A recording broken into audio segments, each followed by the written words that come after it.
Hare Krishna Hare ball Radhe Radhe welcome to religion of সনাতন channel.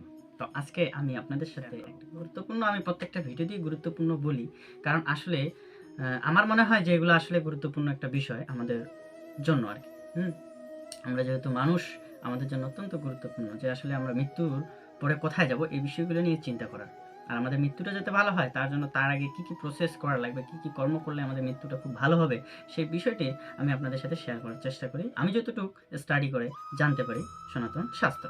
তো কথা হচ্ছে, আজকে আমি একটা বিষয় দেখলাম, সেটা হচ্ছে যে শ্রীল রূপ গোস্বামী 64টি বিধিনিষেধ দিয়েছে, তার মধ্যে 5টি হচ্ছে প্রধান উল্লেখযোগ্য, যে 5টিকে যদি আমরা ফলো করতে পারি তাহলে আমরা ভক্তিপথে অনেক উন্নতি করতে পারবো। ভক্তিপথ মানে ভগবান শ্রীকৃষ্ণের মানে কাছাকাছি যাওয়া আর কি, ভগবান শ্রীকৃষ্ণের সেবা করার বেশি উৎসাহ পাবো যে 5টি কর্ম করলে।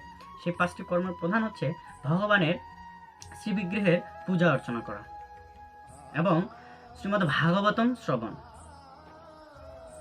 2 নম্বর শ্রীমদ্ ভাগবত শ্রবণ। 3 নম্বর হচ্ছে ভগবানের দিব্য নাম কীর্তন। দিব্য নাম বলতে কোনটাকে বোঝাচ্ছে?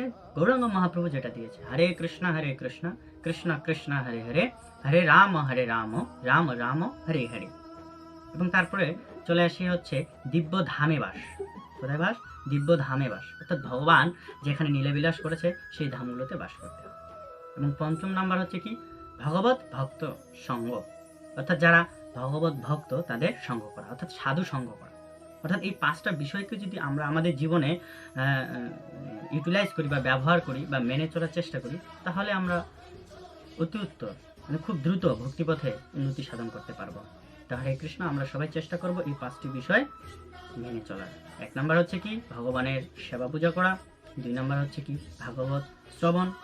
এবং 3 নাম্বার হচ্ছে ভগবানের দিব্য নাম কীর্তন। 4 নাম্বার হচ্ছে দিব্য ধামে বাস। এবং 5 নাম্বার হচ্ছে কি? ভগবত ভক্তের সঙ্গ করা। হরে বল, হরে কৃষ্ণ।